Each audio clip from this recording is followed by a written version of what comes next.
What is this? Dalmore, 20 years old. Oh my God. This is so good. You like it? I do. Okay. You're not just saying that. I like it a lot. You know what's really funny? I was just today. It's so funny you said it. Today, I was just thinking about Dumb and Dumber. Yes, exactly. I was just thinking about the movie Dumb and Dumber. Really? Yeah. Because, Jessica was talking, we need a new suitcase. And, Romoas are so expensive, right? They're the name brand. They're so expensive. So we're thinking about, like, other brands we can get. And she was talking about, like, oh, let's get Samsonite. Mm-hmm. Anytime everyone brings up the word Samsonite, I'm always thinking of like Dumb and Dumber. You remember when he's like, she loses her luggage, and he's I don't remember the details of this. Please explain. And Jim Carrey's like, they're at the airport, and Jim Carrey's like, he's trying to find this girl, right? And all he has is like her suitcase, and someone on the phone is like, look on the luggage, does it have her name? And he looks, he's like, yes. Oh yeah, I remember that. Yes, Samsonite. Yeah. Her name is Samsonite. It's fucking hilarious. Yeah. Classic movie. That's funny that you remember that. The whole like, I like a lot. You didn't even know that you were referencing. No, I was referencing. I'm just saying it's funny that you remember that because it's such an old movie. I remember all like the random shit from all the movies I see. You do.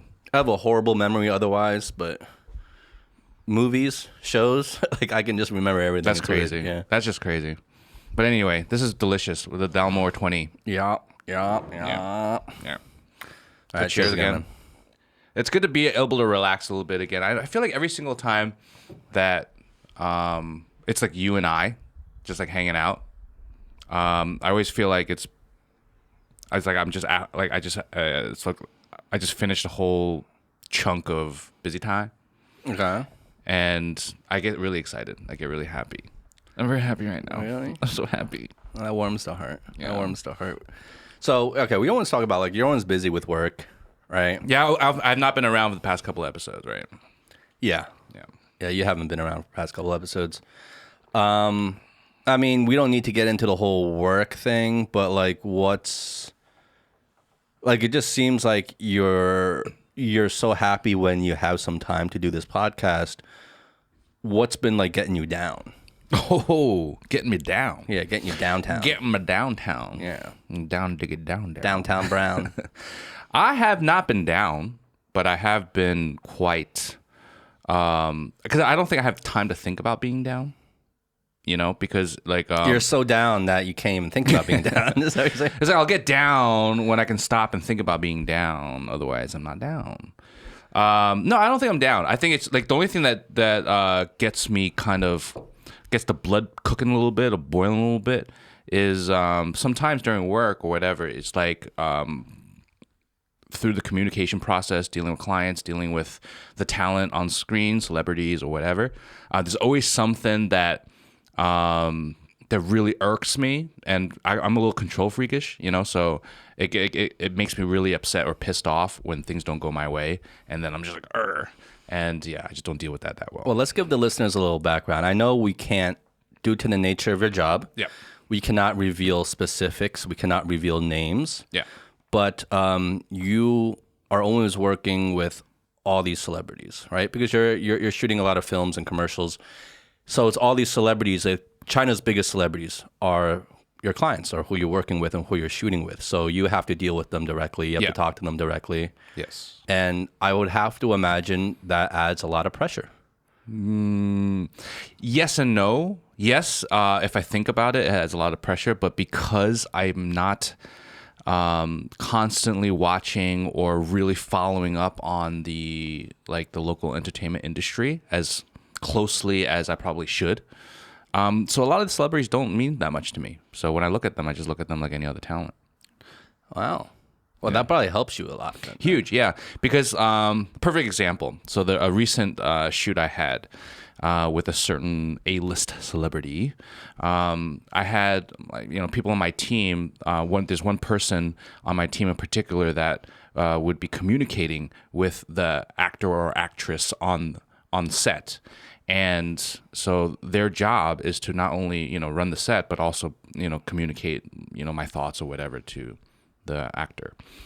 And literally, when the celebrity walked onto set, he turned to me, and he's like, "I can't breathe. I can't breathe." I'm like, "Wait, what? What's wrong?"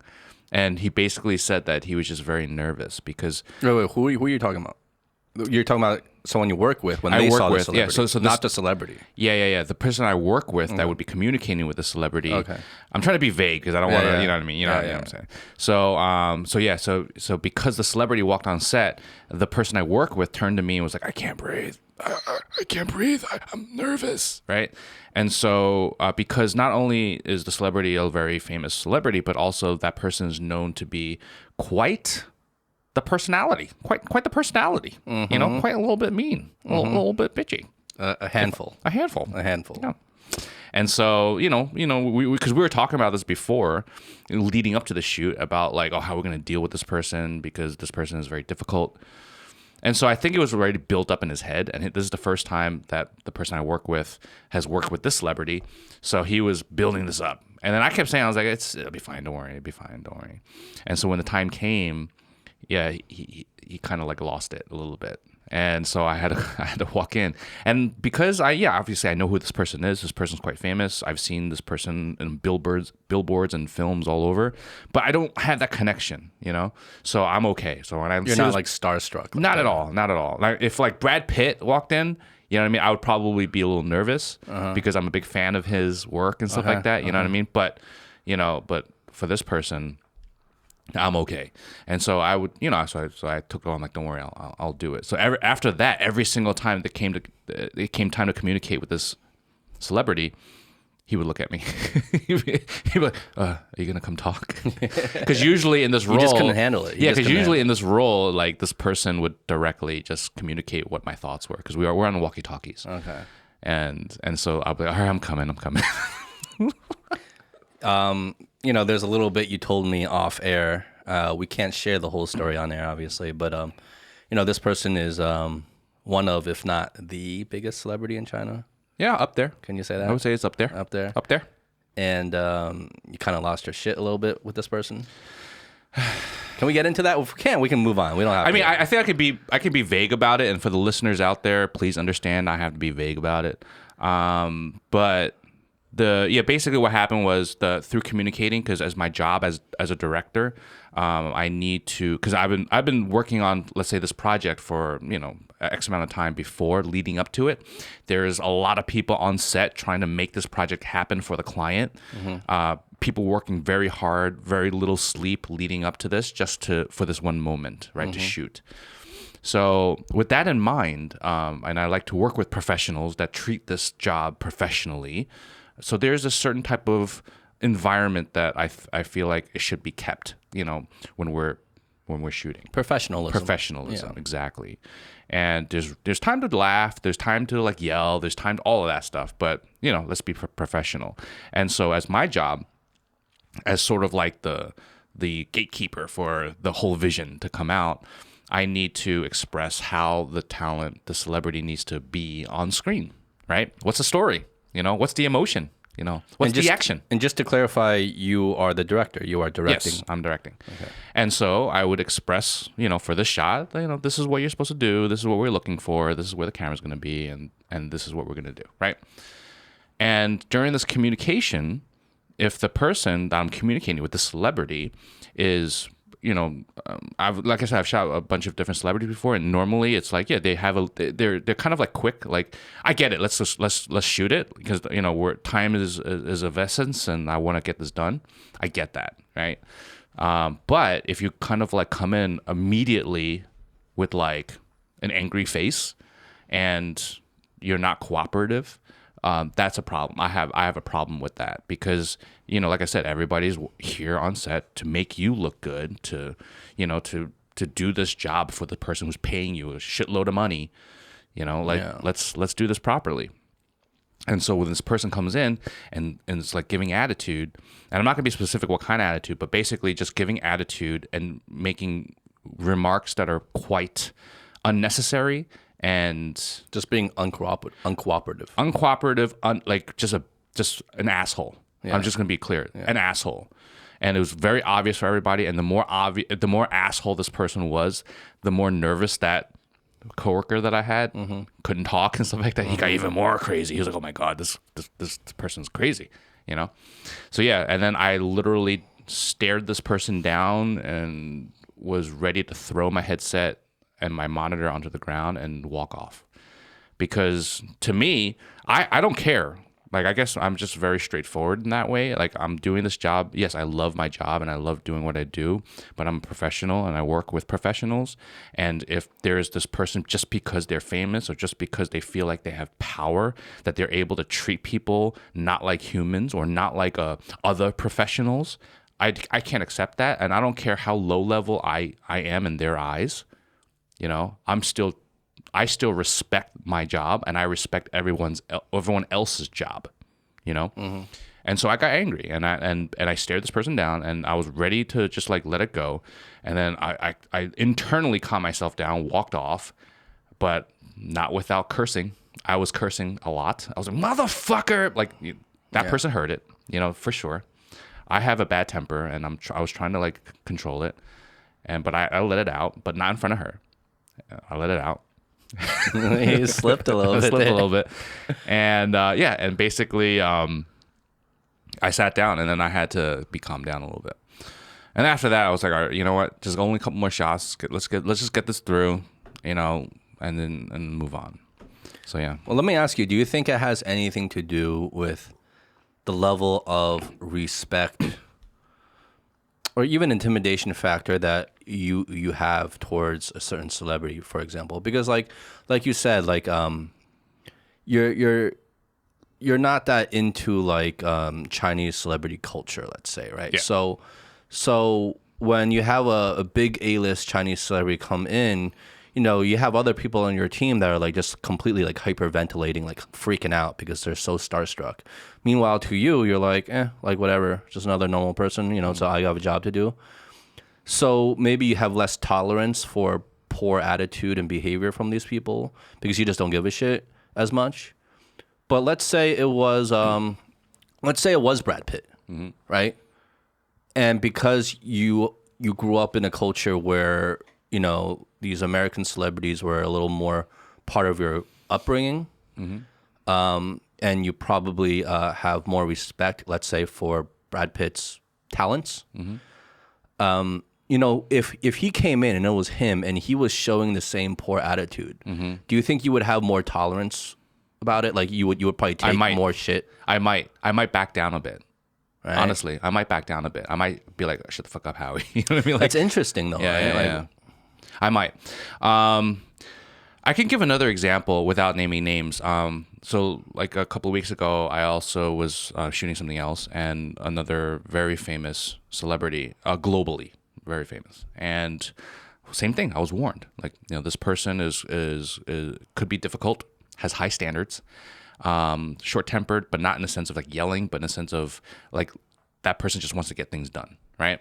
So I was warned. I'm like, okay, just be ready for that. I'm like, okay, cool, sure.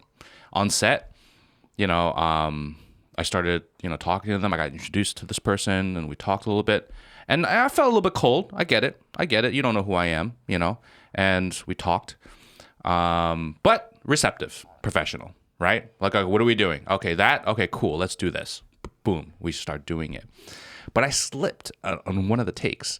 So we're you know, my job is not only delivering the project to the client based off of what we've been talking about in pre-production, which is all the meetings we've had, but also make sure that the celebrity looks great on camera. I mean, come on, right? They're paying the celebrity a lot of money, so it's the DOP, the director of photography, and my job, and you know, the lighter, the gaffer, the lighting person, like to make this person look beautiful or handsome or, you know, whatever, look great, like right? protect their image. Of course. I'm not gonna shoot this person ugly, you know. That's the whole reason why they're hired to begin with, you know. It's like an advertisement, right? So this person was doing something, and then the take like looked pretty bad, and was doing some awkward movements, and it just did not look good.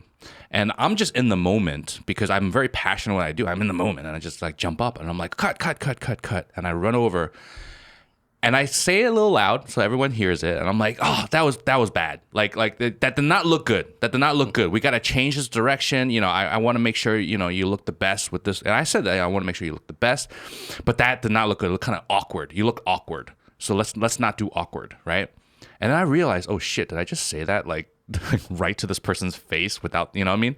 And then I was expecting the attitude to come out, right? But instead, this person came back to me and was like, oh, yeah, I kind of felt a little awkward too. Yeah, you're right. Let's change this and blah, blah, blah, and thanks. And I'm like, professional. Yeah. This person's professional. Yeah. Because this person understands that that's our job, is to make sure that let's cut the bullshit. I'm not going to kiss your ass and stuff like that. Let's cut to the bullshit. Let's make sure that we get to the point, right? Without wasting time, and know that we're all here for the good, right? We're all here to make money. It's this commercial industry, right? We know why you're here. You're not here to make art. We're here because we're getting paid, right? So let's do it. And they got it. And to me, that's like the consummate professional, right? And they deserve their place in the status. Well, it's also like they don't have delicate egos, right? So they can take criticism. You know, they take criticism and they improve upon it. Those are the people that are going to always perform the best. Yeah. So that was like, because I got out of that situation with a positive experience, I actually shared that experience with the team. I was like, yeah, I shot this person. And, that person had a huge, what's the word? Like they're known to be a sort of an asshole on set or a little bit quick, like quick tempered. But that was not my experience, and my experience was quite positive, and it was great. Like, actually, if anything, I would love to shoot with this person again, right? It wasn't like over friendly. We're not like best friends or anything like that, but it was positive and it was good. So to me, I was like, yeah, maybe this next celebrity we're going to shoot is like that as well, because it was also my first time shooting this other one that I just shot like 2 days ago. And yeah, and they were like, yeah, let's hope so. And then, yeah, it turned into a nightmare. Completely different story here. Yeah. That's yours. You got through it. Yeah. Got through it. And, Well, do you feel that the celebrities that you work with in general, would you, obviously you mentioned like this person that you were working with before, he was great, not a delicate ego, but is delicate egos, because that's a stereotype with a lot of celebrities, right? They have very delicate egos. You got to pamper them. You got to constantly compliment them. They don't take criticism very well. Is that a stereotype, or is that something that you've seen that kind of rings true over all the celebrities that you've worked with? No, I honestly think it. Everyone's different, but I do think that there is a general aura for celebrity in China, maybe in other countries as well. But if I'm going to compare to America, because that's my only main comparison I have, right? It's like American celebrities and Chinese celebrities. There is a difference. And I think it's a culture difference, because in America, if I'm going to shoot a celebrity there, like the aura is like when they first come onto set, or when I first meet this person, in general, of course there are outliers, but like in general, it's like this in America, right? A celebrity comes on set. Hey, how you doing? What's your name? Oh, you're the director? All right, cool. Oh, awesome. So yeah, let's get through this. It's gonna be great. It's gonna be great. You know what I mean? It's like a little friendly. It's a little like positive and stuff like that. Now, if they're in a bad mood, maybe they won't say so much. Maybe they'll just come in and be like, okay, cool. What's the next shot? And what do you need me to do? It's very cooperative. It's not like I'm here to exploit my status. I'm not here to show off my, I'm just so elite. But I feel that here. Like, I feel that here, some of the celebrities that walk on, like, it's like their poop don't stink. And they're trying to act like a certain way because they've hit a certain level, so they have to act a certain way, because otherwise maybe they're not a celebrity. And that's a conversation I've had with other people, like peers in the industry. Like, it's almost like if they're too friendly or too nice, then they're not really up there yet. Because when you're up there, you gotta be this way. So is that like a Mianzi thing? Is that a face thing, or is that a pride thing? Yeah, I think it's a power thing. It's a power thing. It's a power thing. It's the same thing. Like some of our certain friends in our group will, once they feel that power, they start breathing it in. They breathe in that power and like they want to like enjoy it and feel it, right? I mean, I don't know. I'm not a celebrity, so I don't know exactly how deep that goes. But that's the kind of feeling you may get when you're around it. Well, it could also just be a culture thing. And again, I don't want to fall into the trap of generalizing, right? Sure. But like even here, you know, in Chinese culture, like even if you're not a celebrity, but you're the laoban, Yeah. you know, Yeah. laoban xing, right? Like you almost have to kind of play the role of the laoban, right? Yeah. You have to walk a certain way. You have to talk a certain way. Exactly. And you have to like kind of be a certain way and kind of boss people around in a certain way, because if you look too kind of like you're stooping down to their level, quote unquote, as a boss, or you're too friendly, then I feel like people see you as weak and they take advantage of that. Yeah. They're like, oh, they're not like really a laoban, right? Yeah, it's like I've You have experienced to be like intimidating almost. Yeah, I've experienced two types like that really jump out at me right now that I'm thinking about it. One is the one that causes fear, the one that walks in, sucks the air out of the room, right? And kind of like, all right, let's go. You know, who's up? What kind of shit is this? You know, like the laoban that everyone is scared of. No bullshit. No laoban. bullshit. Like, whoa, that's laoban. That is laoban. Yeah. The LB, the laoban. Right? Yeah. And then you got another type that will walk in and be like very composed, like elegant almost, like, hello. Very good. Let's see what you got. Speaks very slowly, very quietly. All right, very polite. Okay, what do you have? What are we gonna do? But that look, you know, if you fuck something up, they will rain hell on you. But they come in friendly. It's like the PR laoban, you know, the one that can kind of like knows how to like walk the walk and talk the talk. You know what I mean? Like they know, like they're the ones that are good in front of the camera. You know? Yeah. So that you have that type. But then you can think about. I mean, of course, we're generalizing, we're stereotyping, and like obviously, we have not worked in that capacity in the States in a long time. But for me, in the States, like the laoban, a lot of times they come in, they're like, "Hey guys, what's up?" Like they're like your friend, you know? Yeah. Like yeah, almost like you can really get away. Oh, you're almost liked even more and respected even more sometimes in the West as a laoban if you try to like image down. yourself as like one of the normal people, like an everyday kind of guy, Yeah. really relatable, not afraid to get their hands dirty and Yep. and do some like low status labor to help the company. Yeah. It's almost like wow, Like the more that's- human you are, lead by example. Wow, like that's a really good leader. Yeah. Really funny, like not funny, but like just a random little example. And this is something we've talked about on the show before, but I think it highlights kind of a little bit of what we're saying in terms of it's a symptom of what we're saying is the whole like thank you thing, right? Like I feel like if you were a leader or a boss or something in the West and someone does something for you, one of your employees and blah, blah, blah, and they're doing what they're paid to do. But like out of habit, you kind of say, hey, thank you. Thanks. Yeah. Thank you. Oh, thank you for this. That's great. Thank you. Right.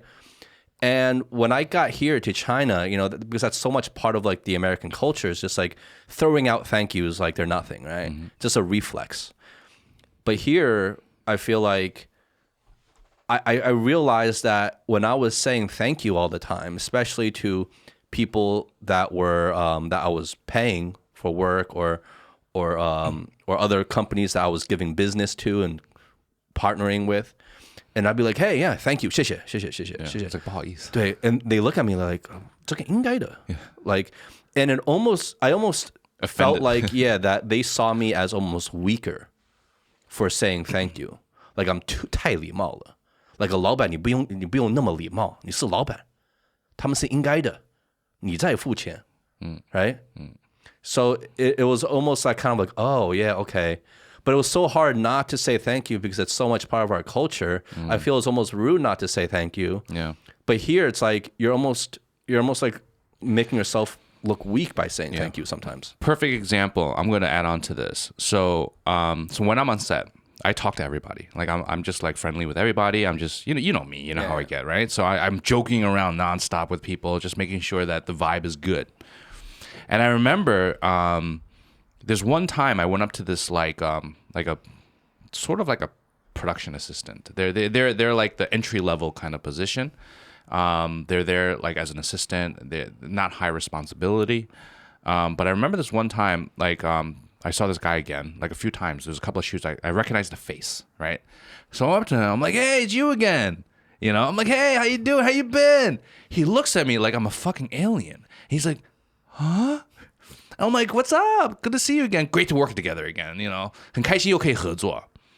And then he looks at me. He's like, oh, shit, right? I'm like, why are you acting like this? 你干嘛这样子, right? 他说你记得我, right? I'm like, yeah, of course I remember you. Like, why wouldn't I? Like, you've been on the set a couple of times, like different projects, right? He's like, oh, and then like my person I work with next to me was like, yeah, they never, no director talks to them. Like, why would you talk to them? You know what I mean? I'm like, why wouldn't I talk to him? Mm-hmm. What's the big deal? We're working together. It's like you almost have to keep a certain distance between you and like your minions, right? Kind of thing. And then after that, I tell you, right? I swear to you, after that, every single time I look at him, he's smiling and he runs up to me. He's like, what do you need? What do you need? Like he went double time to like. So it was a positive Of effect. course it's positive. And I'm just like, I feel like more people should be like that. Like, why wouldn't you be like that? You know? And that's one of the actual moments that made me realize, and I would ask questions of like how other directors work and like, you know, this and that. And I hear a lot of stories and it's a little bit of that aura of like, oh, as a director, you walk on set and like, you know, everyone's like, you know, keep the distance, you know, let him do his job kind of thing. You know, almost like a law band because it sort of is kind of that role. But have you never felt that if you were too nice, if you came across too nice, people take advantage of that? Like Not nice. Not like in he's my too role. Nice, he's easy to take advantage Not of. in my role. Not in my role. I've been okay. Okay. But maybe in corporations and stuff, maybe. I don't know. I mean, I've worked at companies before, but I think I've always kept the idea of the very Western American feel of I'm one of you. You know what I mean? I just have more experience. That's it. Yeah. But I'm one of you. Yeah. You know, we're all in this together. You know? Yeah, I'm very much the same way. But I just felt like it didn't translate well for me here. You know, Really? it just translated like yeah, it just I don't know. Maybe it was just me. Maybe I was just like thinking too much. Yeah, maybe. But I just felt like if I was too nice and I was just like adopted the whole like, oh, I'm just one of you. We're all in this together. You know, like I felt like it just didn't translate well for me. I mean, I think maybe for certain employees that might be a little more jing. You know what I mean? Like, you know, they may be able to take advantage. But I think for the average person, they may actually respect that. Also, from my understanding, it's been changing. I mean, a lot of Chinese companies here have been changing the company culture to be a little bit more open, a little bit more quote unquote Western. You know, and then I have conversations all the time where I'm talking with other production people, and then they're like, this client I've never heard of. You know, or this client I have heard of, but they're so like, it's so hard to work with them. And then usually the response like, yeah, because you know they're like 国企, you know, it's like a very Chinese corporation, and then that symbolizes a certain way of working, you know. But then you have other Chinese quote unquote corporations that 他们比较国际化.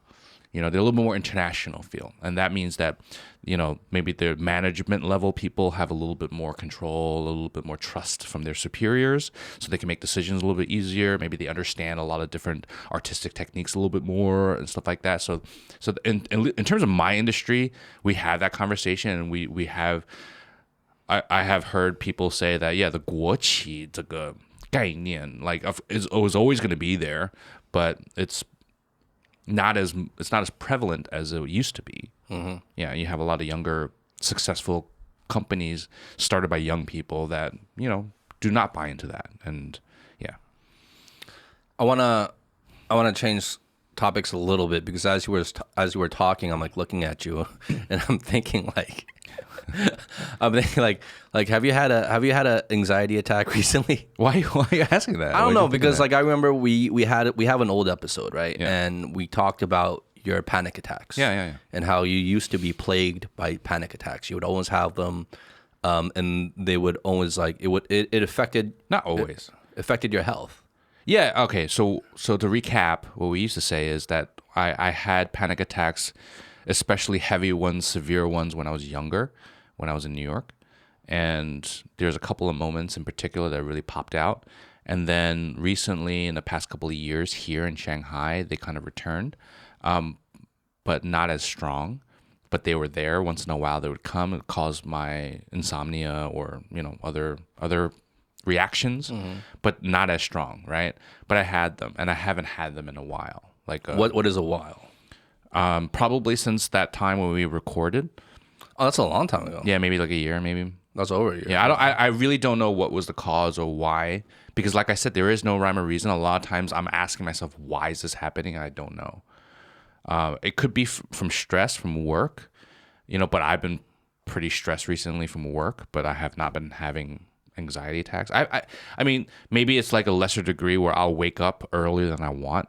So I've been waking up pretty early these days because I'm trying to be fit again and take care of my health. And I would try to wake up by like 7:30, and so I can get a workout in, make my healthy breakfast, and then I get into work mode. But sometimes I'll wake up at like 5 or 6, a little earlier than I want, because of stress from work, But it's not to the point where I feel like I want to like die or it's just anxiety from stress. That's it. Are you still taking cold showers every day? Yeah, every day. Yeah, still. Every single day? Every single day. Like evenings and mornings? No, just mornings. Just morning. You take 1 shower a day, right? 2. You take 2 showers a day? Yeah, Okay. yeah. Morning shower is cold. Night shower is warm. Why is that? Because it helps you go to sleep? No, I just enjoy a warm shower right before I go to bed. In the morning, the cold shower wakes me up and gets me going. Wow. So like full blast cold. All the way, like as cold as the nozzle can get. The colder it is, the better I feel. And it's like nothing to you anymore. It's just like whatever's to you now. No, I mean, no, even after all these years, it's still like, and then I'll just do it. Really? Yeah, of course. The other day, this was a couple of weeks ago. Remember, I texted you because the water heater in my exactly. I got home and the water heater in my apartment broke, and they couldn't fix it until like the next day. Yeah. And I'm like, oh fuck, okay, I'm gonna have to take a cold shower. And I text you, I'm like, I'm taking a cold shower. Wish me luck. And it was cold, and that was like one in of the winter. Cold, yeah, that was in the winter. That was one of the colder days too. Yeah. And tell me how. And I was like, the whole time I was like, ooh, yeah, God, God. Yeah, for sure. The entire time. Yeah, if you're not used to it, you're gonna be fucking making noises. Yeah, the entire time. Yeah, it wasn't just the beginning. Like I never got used to it. It was just like the entire time. But can I ask you something? Can I ask you something? When you stepped out, did you not feel good? Honestly. Honestly, I don't feel the shower was long enough to get that really warm feeling that you get. When you get so cold, you feel warm, right? Yeah. You feel hot, actually. Yeah. I didn't get to that point. Oh. So when I got out, I was just still like, too early. I was still like, I was just colder you were than shivering. before. Yeah, I was colder than I was too early. Before. You didn't get to that. You didn't go over that hump. Okay. I would full disclosure. Every time I would turn off the water whenever I had to like lather myself with soap and put shampoo on. Yeah. So I would turn off the water, put the shampoo on, put the soap on, turn on the water, rinse it off, turn off the water again, put like, whatever products on, and turn on the water. So that's the only way I could live through it. But you keep it on the whole time. Or do you keep it on and off? So I've explained this before. When I first get into the shower, I do a hot shower first to lather with soap and shampoo and face, all that stuff, right? So once I'm clean, and in the morning it's not as thorough because I shower. I do a thorough cleaning at night, but in the morning it's more like a little bit, like some private parts and a little bit of face. I don't do shampoo, and then and then I lather and then rinse. And once that's done, immediate cold shower. Oh, I thought you were doing the whole time cold showers. No. Because if I go in and I do a like ice cold shower, especially in the winter, and I'm lathering stuff like that, it's so painful because of I'm moving my hands on my body, and it hurts because it's like needles on my skin, so I can't lather it. Like, for me, I can't. Like it's just too painful, and so I turn it off. I do the warm. I don't do like piping hot. I do warm. And I do lathering, and then I turn to 100% cold, and I just sit there. I just stand there turning my body like a shish kebab. Okay. For like 3 minutes. For like 3 minutes just under the cold water. Yeah, just like turning. Like I'll do 10 seconds on one side. I'll do like 45 degrees, like 90 a degrees. cold rotisserie. Yeah, rotisserie. I'm a chicken. I'm like a cold one. Yeah. Yeah. I'm just rotating, and I put my head, and I'm like, yeah, feels good. Okay, I feel like I can do that. Yeah. I feel like I can do that. Yeah, that's my compromise, and it feels good. Yeah. Because there are badasses out there that will go right in the like top of the morning.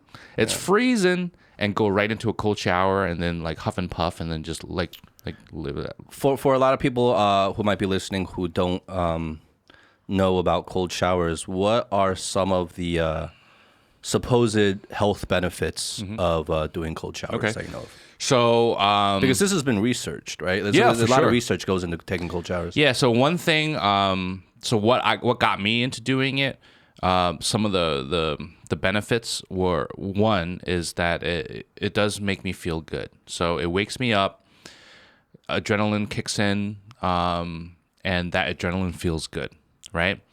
And that lasts for like a couple of hours.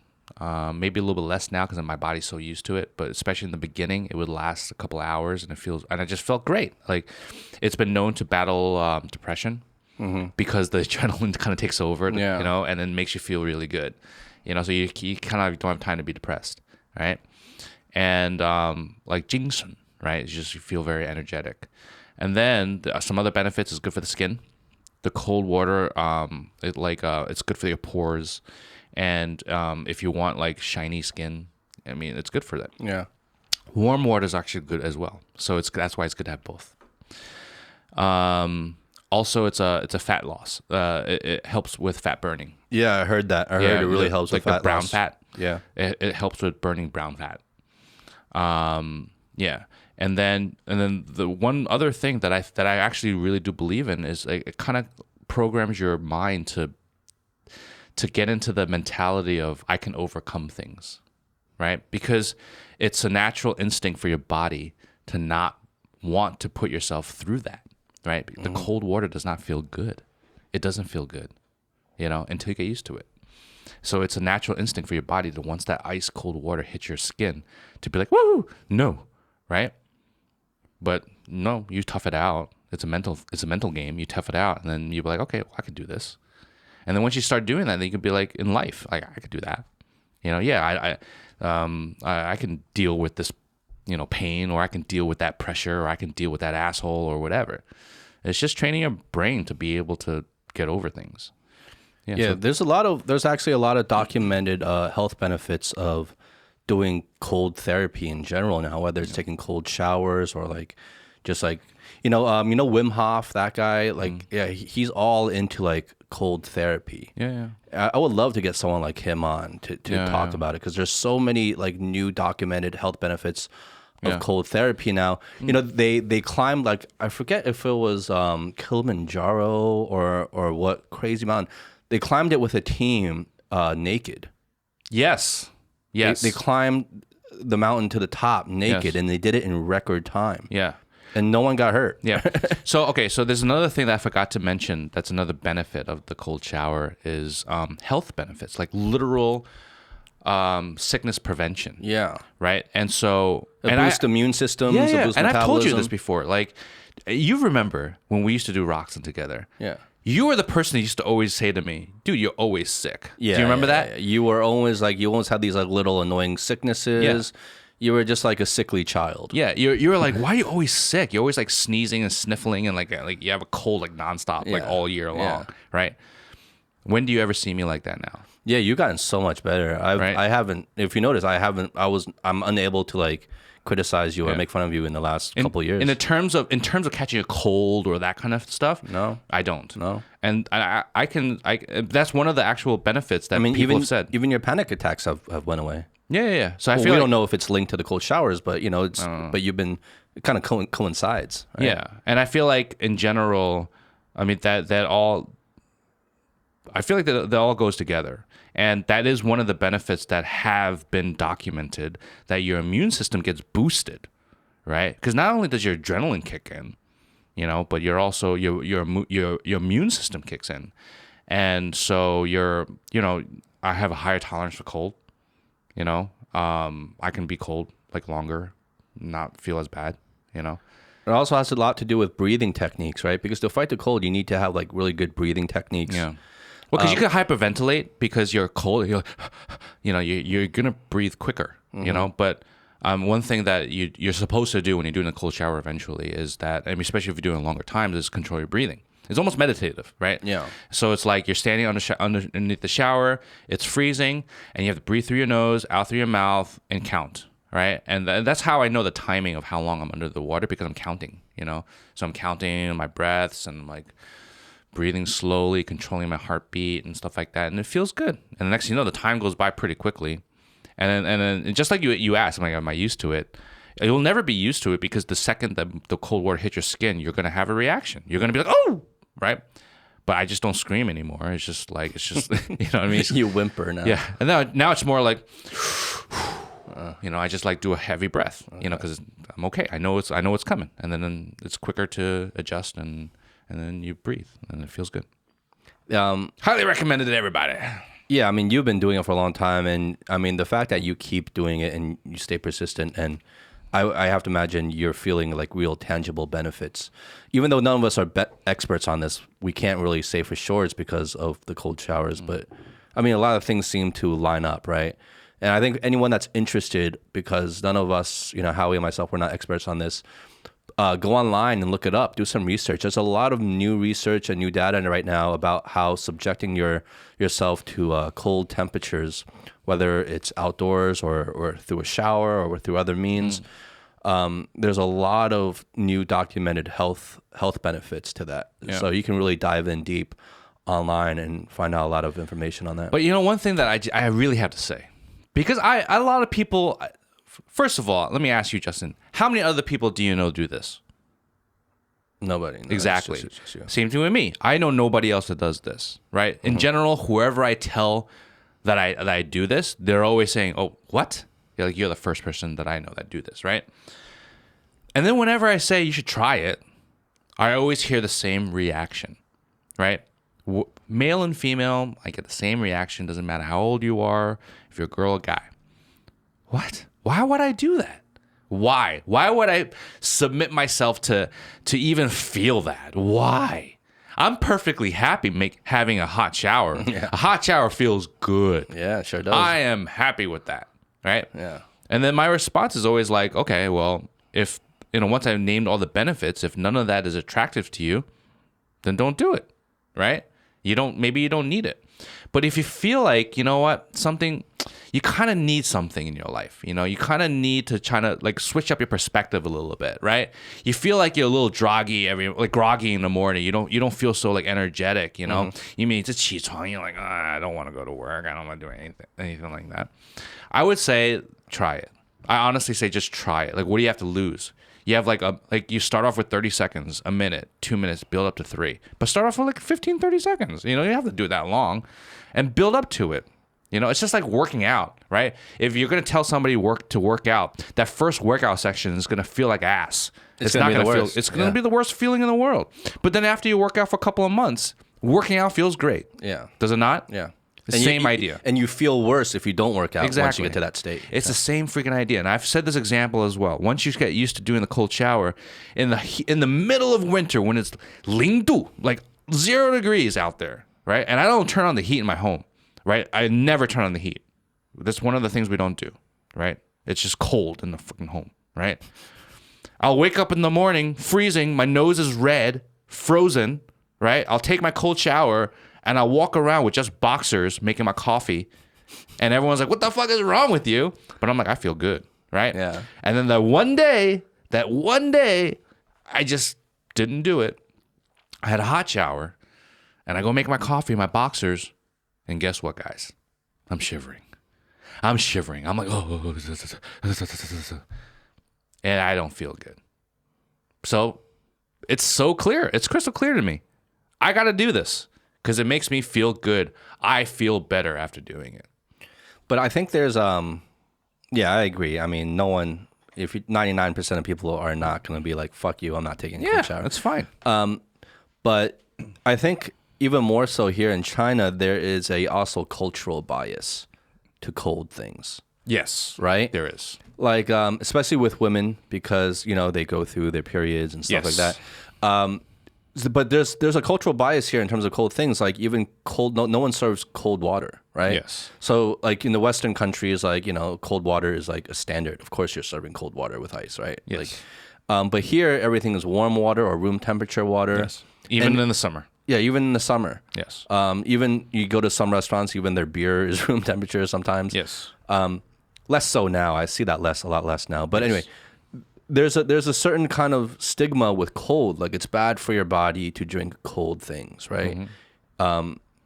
So I don't know. I really wonder if there's science that really backs that up, because I don't know. Because look, Chinese culture has been around for so many thousands of years. Traditional Chinese medicine has been around for so many thousands of years. I mean, there's got to be so much wisdom there, right? Yeah. But coming from the West, a lot of it just seems like, huh, really? And like I kind of like resist against it in the beginning. But I guess like sometimes you just have to open your mind and see. But the problem with it is there doesn't seem to be a lot of actual scientific evidence or research done on it that you can easily look up. Because it's not data driven. It's more like it's like culture driven. You know what I mean? Like cultural standards, that if you're in the morning, your stomach is not awake enough to take in cold breakfast. That's why all breakfast is all hot. Yeah. Right? Meanwhile, in the West, you're having cold cereal. Yeah. You know what I mean? Like, Cold. Like fucking cold milk, cold cereal. Yeah, like, yummy, like yummy, how yummy. dare you not give me cold milk? But at the same time, like I remember eating cold cereal in the morning, and guess what, guys? 我拉肚子. I'll get some diarrhea. But you get diarrhea at a drop of a hat anyway. That's because I'm lactose intolerant. Yeah. That's because I'm lactose Has nothing intolerant. to do with the temperature. But hey, how about that? You're gonna get diarrhea in like after this podcast. Like I'm having diarrhea right now. you're having diarrhea right now. But no, but I'm honestly genuinely want to know. Like I want there to be some actual research done on this, right? I'm sure there To is. get to the bottom of it. What, I'm sure like, there is. that drinking cold fluids is either good or bad for you? I'm sure there is, but I mean, I just don't. Maybe we need to actually put in the effort to look for it. Like Yeah, look maybe. for that research. Like really look it up, Yeah. right? Yeah, I don't know. That'd be really interesting to look at. No, but there are a lot of like I think I would love to have. You know what we should do? We should have one episode where we have like really local Chinese here, especially female, and we just talk about like the misconceptions or the preconceptions, should I say, of things like when you can't. Why do people have to have hot stuff in the morning? Why if a woman's on her period cannot have this and that. Like an actual doctor. I want a doctor to tell me. I don't want just anybody, because I talk to girls here, and like when they're on their periods, like this happens all the time for some reason. Like I'll be having ice cream or something like that. I'm like, hey, let's have some ice cream. They're like, I can't. I'm on my period. And I'm like, oh, because in the Western girls, they don't give a shit. They're having cold drinks and eating ice cream when they're on their period. I can add something to this, because I actually had a conversation about this with Vivi. Okay. And so I would be like, my stupid Western proud self would be like, oh, you're on your period? And what, you can't have ice cream? Come on. What, the whole fucking half of the globe who eats ice cream when their period are wrong? Come on. Me being a dick, And then she's like, no, I'm serious. Like, you can't, right? So I'm like, fuck this shit. Google. I start Googling, I start looking up articles, like, in English, right? To see, do Western medical websites, is this such a thing? Is there such a thing? And turns out there is. Oh. There is. And I actually, I found out, like, WebMD. I'm not sure if it was WebMD, but I know that there was a couple of websites. I went to a couple of websites, not just one, and jumped around. And then they would mention, when a woman is on her period, you do have a chance to increase cramping and increase that, this discomfort if you had ice cream or other cold substances. So they don't say it's a like de facto like no cold.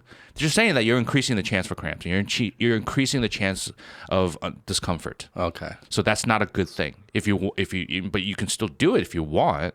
Well, it's not unhealthy. It just increases the chances of causing you more pain. Yeah, discomfort. Yeah. It's not like you're gonna die from it, right? It's just that you're just not gonna feel good about it. Maybe. And that's the difference, right? So I backed off. I was like, okay, I get it. Because first of all, I'm a guy. I should not tell you what you should be eating or not eating, right? You're a woman. You should know better. Me and you are the last people that should be talking about like girls on their periods and how they feel. Exactly. Like I have no idea how you feel. I wish I knew so I could be, better understanding, but I don't. And because I don't, you do you. Yeah. And I'll respect that. Yeah. But yeah, that was one of the things I did do research of. Yeah.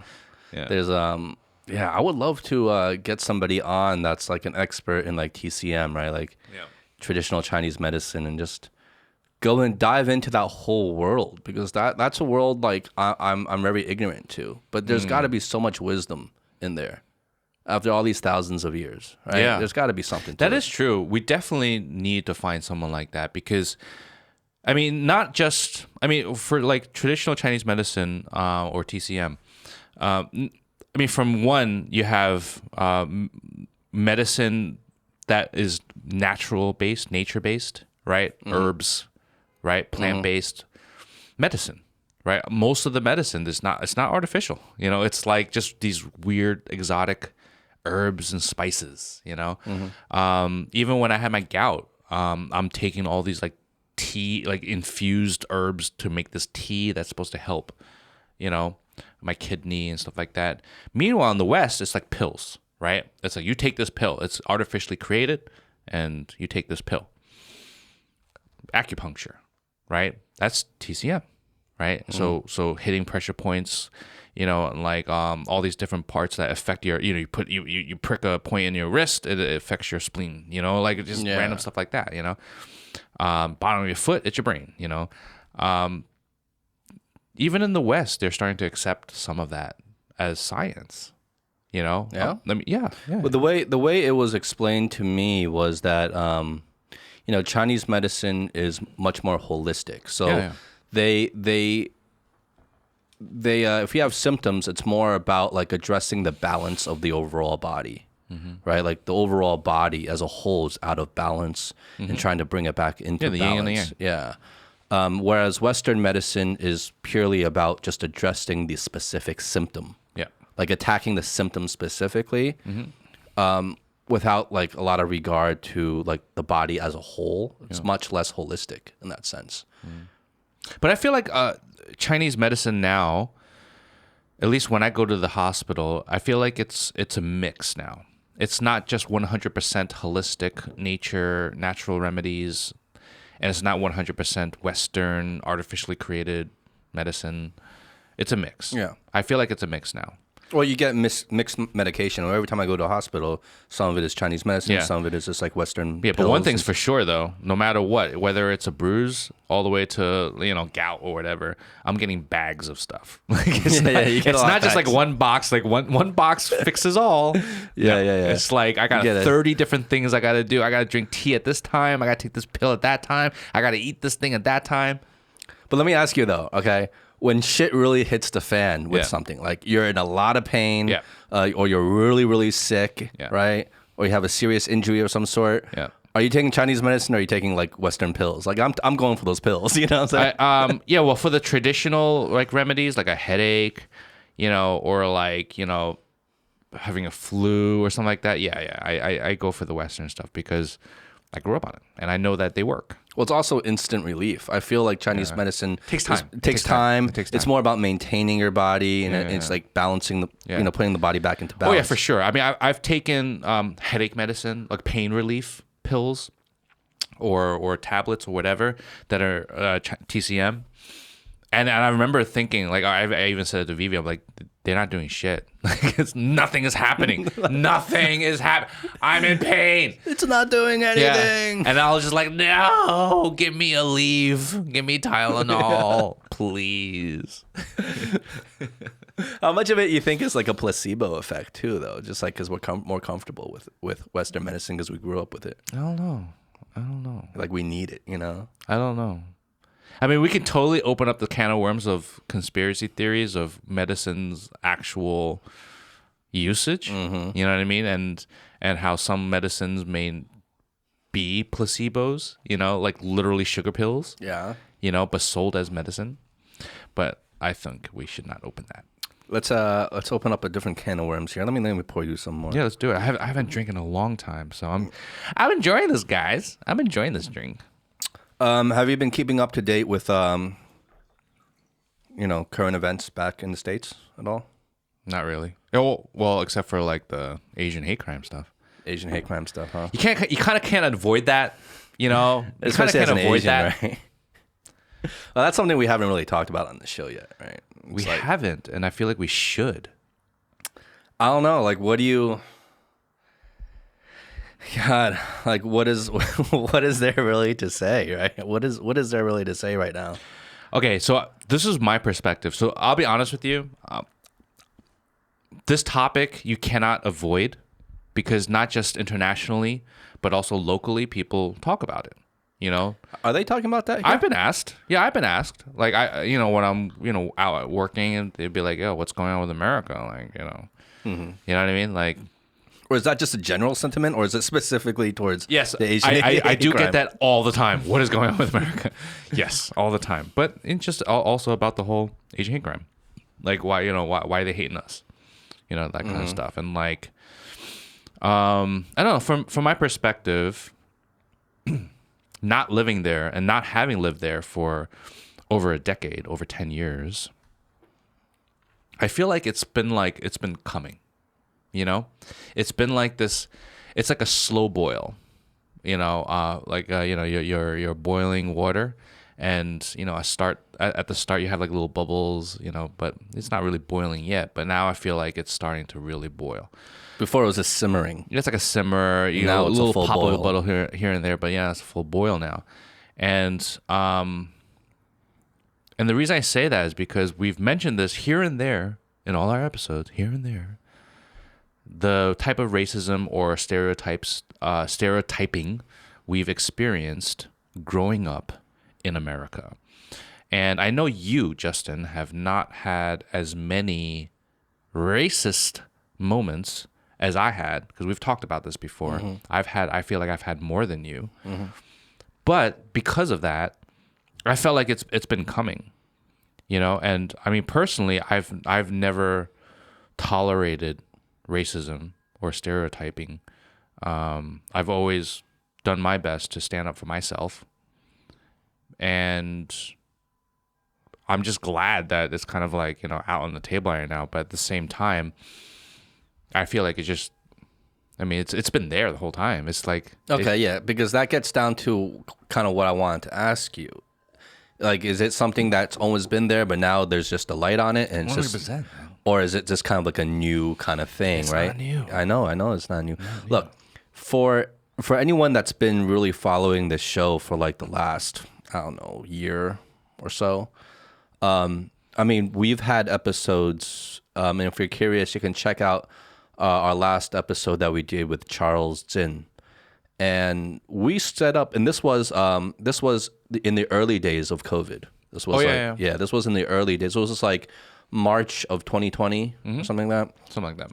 We had him on, and if you listen to that conversation, we straight up called. We called it. We predicted exactly what's happening in America right now. Yep. We were talking about that. We were talking about the rise of anti-Asian sentiment because of COVID. We were talking about the mood in America and how this is all going to boil over. Yep. We were calling it. We're like, it's just going to get worse. It's going to get worse from here on out. And we wouldn't be surprised if we saw more and more Asian hate crimes happening, right? And at that time, Eric was a little more skeptical about that. He was a little bit more like, maybe this is just us and we're playing victim mentality, and how much of it is just, we're just kind of like feeling ourselves as the victim versus it really being that way. Maybe some people just have bad days and you take a look the wrong way and you think it's a racist look. Meanwhile, it's not. Maybe the person just is giving that look to everybody, right? He's just having a bad day. But, you know, at that time in our conversation, me and you, we were talking about, no, it's just getting worse. It's just getting worse. And we saw this coming from a mile away. It was clear as day. It was clear as day how this would happen because everything was primed for this to happen with all the kind of anti-Asian like rhetoric politically, right? And that trickles down into society, especially when you push them over the edge with, you know, all what they're dealing with COVID and the unrest, and you know everyone's just kind of fed up and angry there and frustrated, and you're gonna get scapegoated. Yeah. I don't remember if we talked about this on air, and please remind me if we did, or if we talked about this off air. But I remember we did say one thing, at least I definitely remember saying this, where I had a fear that what if it does get to that point, which is now what we're going through in America. What if it does get to that point where not only do Americans have this like, you know, like Asian hate crime is prevalent in America, and you have this divide. And at the same time, because of the American and Chinese relations are getting worse and worse, that us being from America but Chinese ethnically, we have nowhere to go. We go back to America, you have this like, oh, go back to China, you know, you're Asian. You're in China, you're like, you're fucking American. You suck, right? Yeah. And then I had this like, this little bit of fear, like, what if it gets to that level? Like, yeah, where we have so, like no home selfishly, anymore. because we're in a certain type of predicament from our background. But selfishly, I'm like, what the fuck am I gonna do? Because I actually feel it now, and I want to bring this up right now because I feel like this actually is the reverse of the Asian hate crime in China, and I'll just say it here. You already have, at least I have already seen anti-Americanism in China, right? And me, even though I'm Chinese, I have an American passport and I'm American. I'll hear comments here and there, you know, of, oh, you're American, a snicker, snicker, snicker, you know. Perfect. Let me be more specific. I had one time I was on a shoot, and one of the people on my team, very senior, been around business, everybody knows this guy, right? Really nice guy. Like, we've worked together before, we're cool. And he was like, we had another foreigner on the set, right? It's like I forgot where he's from, but anyway, he's a foreigner, white guy, doesn't speak Chinese, and this guy, this coworker who's Chinese, Shanghainese, comes to me, and he's like, see, there's this, you know, Wagwaran, this foreigner, you know, doesn't know what the fuck he's doing, probably sucked, you know, he's like, I don't know why he's even here, like talking shit, you know. And he's like, you know, like, fuck America. He literally says, fuck America. He knows I'm American, right? He's like, fuck America. You know, like, you know, we don't need them. As a matter of fact, he speaks English, right? A little English. He's like, I used to work with foreigners all the time. But you know what? We don't need foreigners. Our own people are good enough. We don't need to, like, you know, hire the foreigner just because they're good. We have plenty of local people that are good enough to do the job. You know, so that's why I don't work with foreigners anymore. And he looks at me straight-faced. He's like, I know you're from America, but you know you're Chinese. You're Chinese. You know you speak Chinese. At least you can speak Chinese. At least you can speak Chinese. You know what I mean? Yeah. And so like I kind of like I don't think he meant it, but I felt a little uncomfortable because he's talking shit about the West, and obviously in his mind it's like white people or like black people or non-Chinese or Asian people. Well, not even Asian, non-Chinese people, right? So in his mind the picture is painted. And because I am ethnically Chinese, maybe he, like, in his mind, he's like gave me the pass. But at the same time, almost like barely giving me the pass. Exactly. Yeah. But at the same time, he's almost like, let it be known, you barely passed. Yeah, like you're on thin ice, sir. Yeah, you're on thin ice. I feel that. I feel that too, and yeah, that scares me way more than, like, selfishly. That scares me way more than what's going on in the States because I live here, right? Yeah. You know, I want to get. I've been talking to, I had him on a show before, Dr. George, who he wants to come back on the show, and we want to get into the whole idea of third culture kids. And that's what we are. We're kind of third culture kids because we're kind of, you know, we go back to the States and we're not completely like from that culture anymore. And here in China, we're not completely accepted here. as well. So we're kind of like in between in this third culture space. That's actually kind of new for our generation of Asian kids because, you know, for many, our parents were like the first generation immigrants. Yeah. So yeah, I that's actually a really scary idea. If it gets to the point where we're really not accepted anywhere, and it boils over here just like it's boiling over in the States, where there's the reverse anti-Asian sentiment here, where it's like, oh, you're American, you're speaking English. Yeah. Oh, you're from America. Yep. Like fuck you, right? Yeah.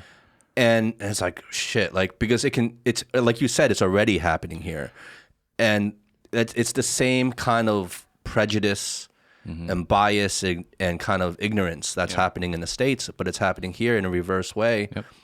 And we'll just kind of be crushed on both sides of that. Yeah. Selfishly, for sure.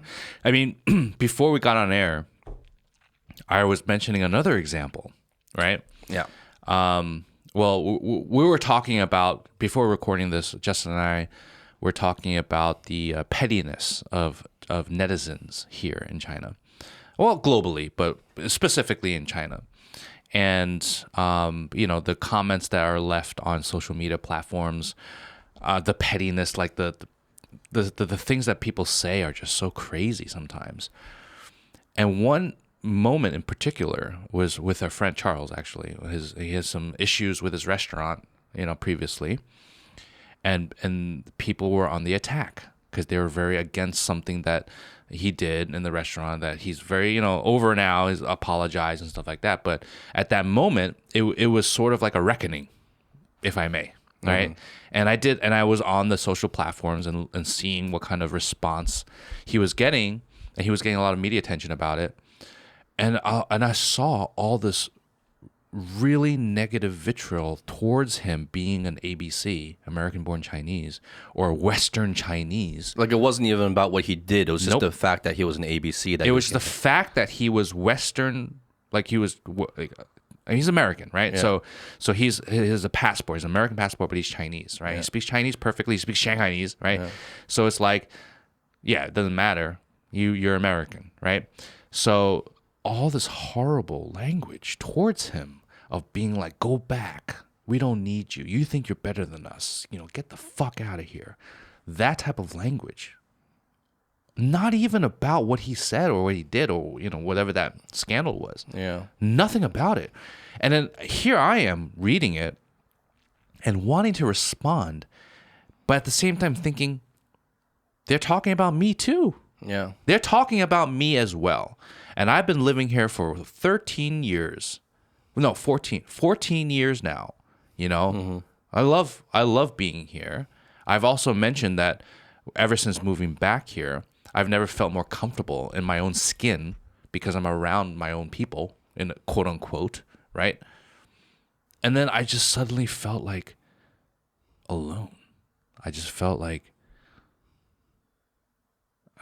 do I not belong here? Yeah. I mean, I'm Chinese.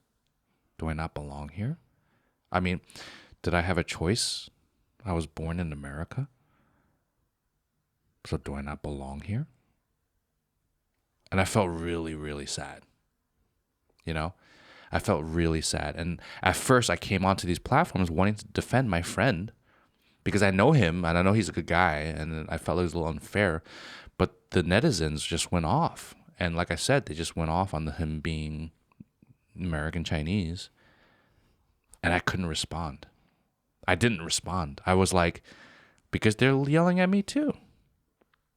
So what, am I going to defend myself too? That's a losing battle. Yeah. There's a lot of poisonous hate out there everywhere, right? There's a lot of poisonous hate. And I don't know, I mean, anyone who kind of listens to our show, I think, is very clear and understands exactly how we feel about being in China and how we feel about being Chinese. But, you know, I don't know. Like, I don't know if, I mean, do you think ABCs in the past have given people here in China a reason to kind of dislike them?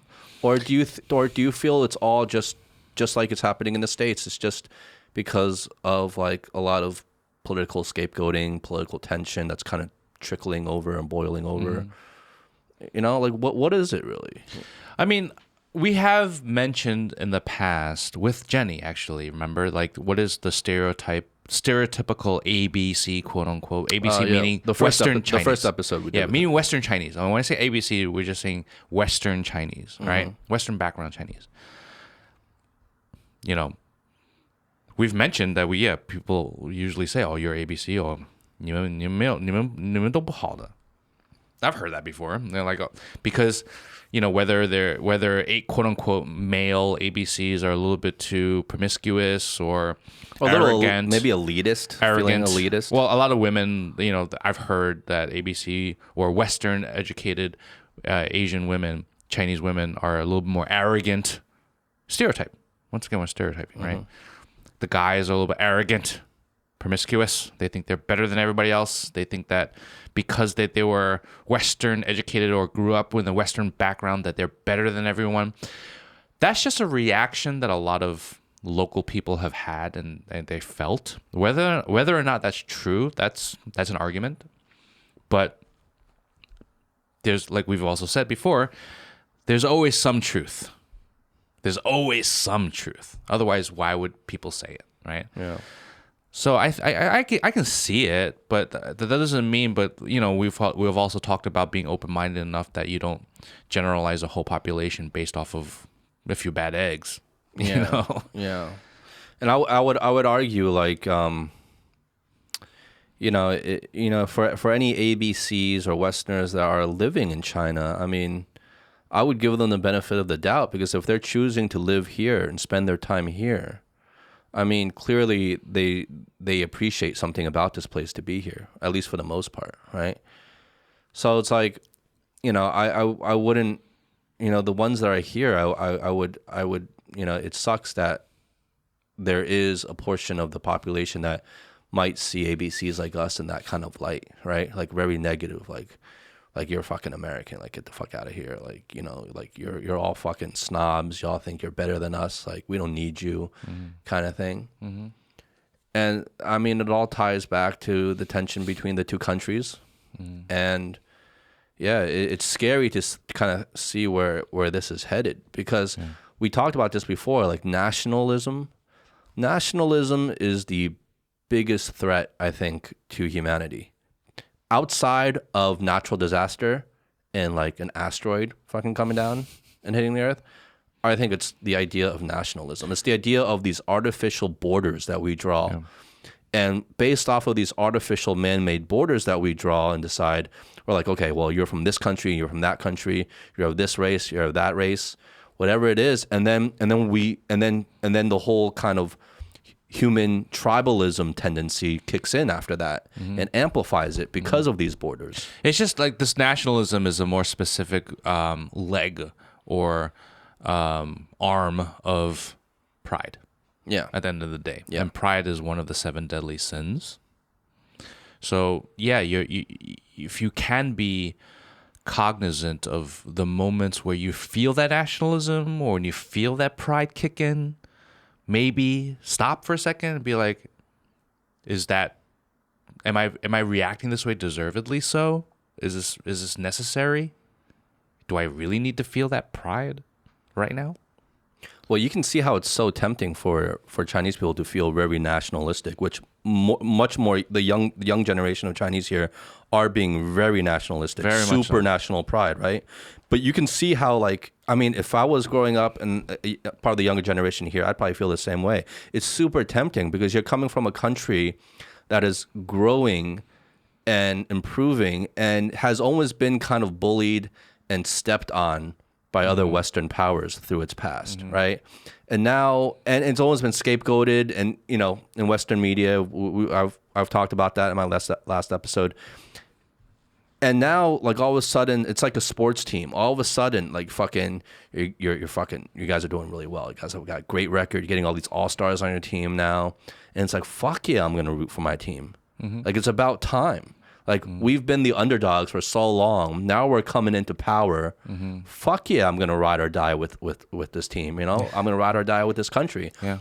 And anyone else that stands in our way, like fuck them. You know, this is our time now. And I get that. Like I see how tempting that is, but that is, I mean, that is, I mean, that you draw parallels. Like, I mean, that's kind of how, you know, the Nazi Party started, is playing off of that nationalistic pride of like, you know, like it's our time, this is us, and we've been fucked over for so long, and scapegoating someone else and just rising because of that. Yeah, it's like you either, like you said, ride or die with the team that you're rooting for, or you're on the other side and you just appreciate the sport, right? And what is a little more glamorous? What has more stakes? You know what I mean? Obviously, you're rooting for the team. I mean, you're in it to win it, and you're in it with the rest of the other people with you, creating emotion, right? I'm like, yeah, that's gonna be a lot more attractive than appreciating the sport and appreciating the idea of competition or appreciating the idea of talent. Yeah, that's not as glamorous. You know, and not just glamorous because glamour, the idea of glamour is more of, I feel it's a little more conscientious, but like it's human biological nature to be. It's emotional. It's emotional, yeah. You're going to react naturally emotionally, right? And when you react emotionally, you're going to feel kinship with your countrymen. You're going to feel a bond with your country. You're going to feel that pride. It's so tempting. You get really swept up in it, you know? The I mean, the reverse happens too, right? And this kind of ties into it's a little bit relevant to, you know, something I've also worried about in the States with Asian Americans in the States, is that because of a lot of the scapegoating, because of the hate, because of the political tensions, you know, I feel like you might find a lot of Asian Americans who grew up in America, you know, their whole lives, are kind of wanting to distance themselves from their ethnic origins too, in a way. You see that a lot. Huh? You see that a lot. You see that a lot, right? Yeah. And it really bothers me. It really, really bothers me because it's like, oh, no, like I'm American. I'm not Chinese. I'm American. Let's separate that. Yeah, let's clear that first, right? I'm American. And, you know, a lot of them, you know, you hear this a lot too. It's like, when you know, some victims or people who saw attacks of Asian Americans, they're like, they attacked me and I'm not even Chinese, I'm American, and they attacked me. And like I get that they don't really mean ill by saying that, like that's something natural to say, but by saying that, what you're inferring is that, oh, so if you were better. if you were Chinese, it'd be okay to attack you? Yeah, exactly. You're saying it's not okay because you're American. I get that. Oh, so it's okay to attack Chinese people now? Yeah. Like if they were from China, then you can attack them? Then it'll be fine? So this, and it's really, you know, it's really tricky because like you see them trying to distance themselves from like, oh, I'm not Chinese, I'm American. I'm not Chinese. So even the Asian Americans in the country of America are trying to like distance themselves from China, which is really sad to see as well, because the message should just be, you shouldn't be attacking people, period. And it should have nothing to do with what country you're from. Again, going back to this nationalism. It's so funny you say that because I actually thought that this morning. I was watching some videos, and there's this one person talking about the recent Asian American like hate crime that's been happening in America, right? And this person was born in China, right, but raised in Canada, right? And she's like a YouTuber.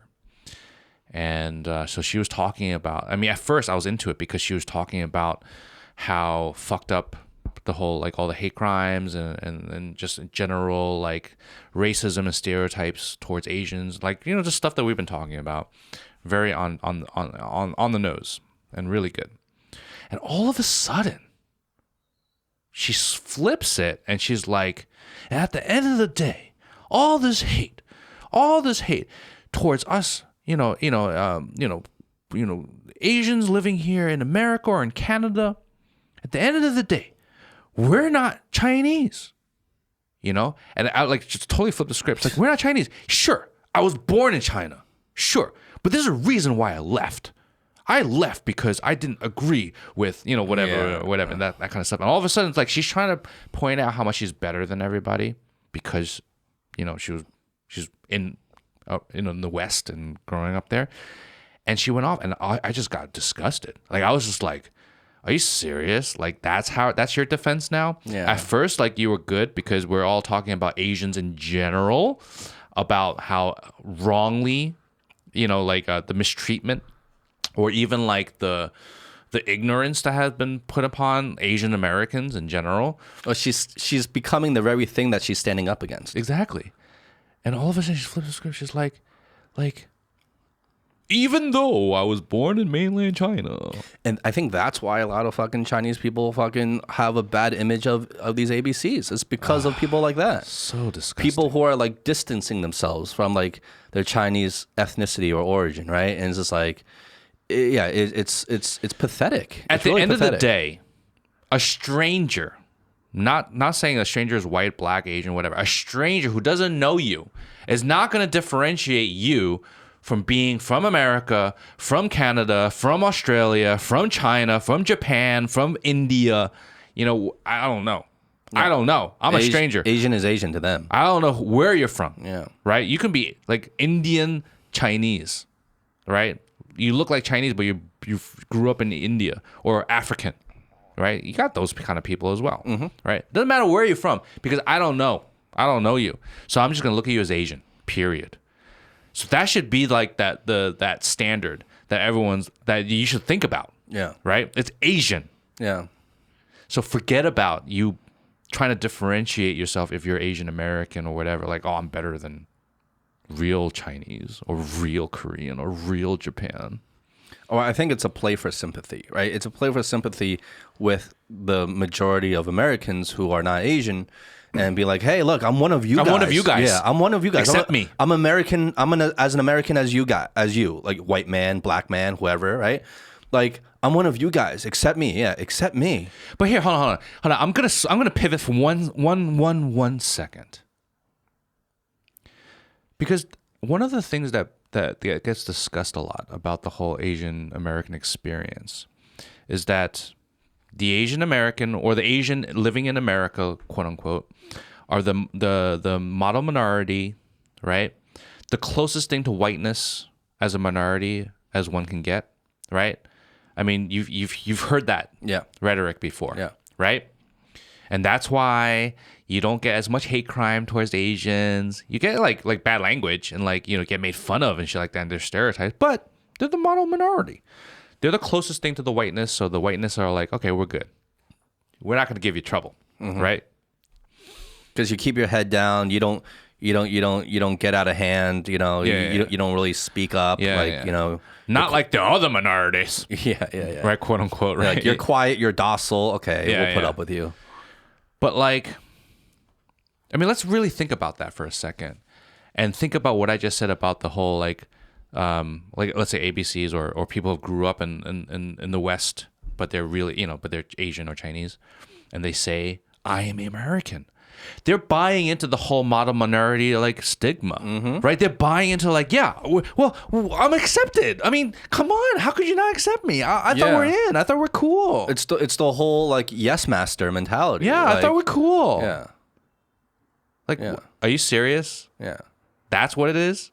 You're cool? You're in? You're in with the white peeps? Yeah.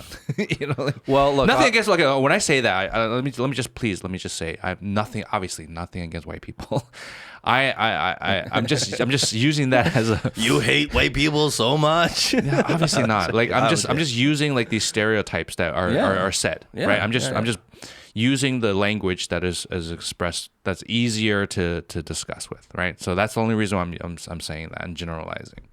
But yeah, I mean it just pisses me off. So that's just funny that you say that, because I thought about that this morning and I was like, fuck. I'm not trying to draw parallels, but I think it's an apt example. I know you can't really compare. I feel like it's completely two different things, like kind of the Asian plight and the African American plight. But it's a similar mentality as back when there were slaves in America and the plantation days, you had the house slave and you had the field slaves. And many of the time, the house slaves would feel superior to the field slaves, right? And, the master of the house, they would just they would feel like they're part of the family, Yeah. right? And they will look down on the field slaves like, no, I'm not one of the field slaves. I'm not one of you guys. Yeah. Like I'm a house slave. Like I'm in with the family, right? It's that same kind of sentiment and mentality that we're talking about. It's like, no, I'm American. No, I'm not Chinese. No, I got away from there. Like, no, I'm not. I'm American. I'm one of you guys. You know what I mean? Yeah. We're better. And That's a great analogy. and again, we can't generalize. It's not all Asian Americans that feel that way. I know many Asian Americans who are speaking up and that are very much aligned with our thought in terms of like, look, this is about all Asians, right? They're very proud of their Asian roots and heritage, but there is definitely a lot of Asian Americans are also trying to distance themselves. Yeah. And it's those that I feel like really give it a bad name. And that when you have Chinese people that look at, ABCs or Asian Americans, and they look at that kind of mentality of like, oh, you're just jumping on board. Okay, you're American. You are really trying to work like really hard to distance yourself from being like China or from China, right? It's that kind of example that puts us in a bad position here in China, right? They get that mentality like, oh, y'all think you're better than us? Like, y'all ABCs think you're better than us? Okay. All right. If that's how you want to play it, all right, fuck you. Right? Before we even have a chance to defend ourselves and before people even really get to know us, right? Just the fact that, we're speaking English here, and because our English is a lot better than our Chinese, we tend to speak English more here. And a lot of people, I feel, in China even see that as kind of a slight. It's like, you're in China, you should speak Chinese. You should speak Chinese. Like, look at all you ABCs out and about, like in the restaurants, like laughing and speaking all this English. Like, you all think you're better, right? And that, I think, gets really misunderstood because it's just that English comes so much more natural for us to communicate in. It's our mother tongue. It's the first language we really learned, right? And it's like when Chinese people get together, they'll speak Chinese. Yeah, exactly. But they're in China, Yeah. so It's not that we have anything against speaking Chinese. If anything, me and you, we've talked about this many times. We wish we could speak better Chinese so that we can speak Chinese just like we speak English and go out and like, we wish we could do that. Yeah. But we can't. And so we default to English as kind of like our habit. But, a lot of people don't understand. They kind of take that the wrong way. Like, oh, look, all these fucking ABCs just fucking talking English. They're in China. They should speak Chinese. It's like 你明明会讲中文，你还讲英文。对, right? And, it's a lot of misunderstanding. And it's a lot of that kind of shit that's going on in America too. That's really, I think, selfishly, if we put ourselves in our situation, it's just putting us in a tough spot because again, we're kind of like stuck in the middle. No, we're definitely. I mean, we've discussed countless amount of times about how the life that we're living right now, this time period in our life, right now, 2021, is a time that it's quite amazing because you really don't know what's going to happen in the future. You really don't know. In multifacets, not just like we're talking about race right now, but in many different ways. From we've talked about in the past with the way social media is going, the way artificial intelligence is going, even the way countries. We've also mentioned today, like the relationships between countries. Yeah, war. Like, you don't know what tomorrow's going to bring, and we're living in quite an amazing time right now. And when I say amazing, I don't mean it in necessarily a positive way. I mean it in a grand, big shit's gonna happen kind of way. Yeah. Well, anyway, I don't want to end like in a downer, right? I don't want to be Debbie Downer here. Well, it's a scary future, man. It's a scary future, and I feel like, look, we can do our little part, and everyone can do their little part to try to stay a little more open-minded. That's the biggest thing that we're trying to always we try. We're not saying we're successful, but we're always trying to be open-minded. We're always trying our best to be like, to censor our words, to censor our own thoughts sometimes. Yeah. Right? To be able to look at things from multiple angles and have at least try once again to have healthy discussion. Yeah.